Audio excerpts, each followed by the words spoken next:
Hello guys, in this video I am going to show you how to send rewards on Twitch, but first I just want to mention, don't forget to subscribe to my channel because at 10,000 subscribers I am going to show you my whole YouTube revenue statistics and growth strategy, how to make money online. So let's jump into it.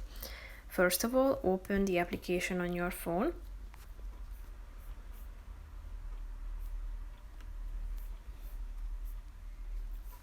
Select user by tapping on the discover browse icons, and or you can also use the search bar to type in the name of that person you are interested in and would like to send a reward to.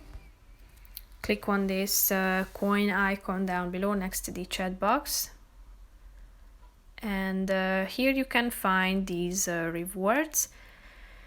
So if you want to send any of these, tap on the relevant one, and here you can see how much coin it requires to send this to the user.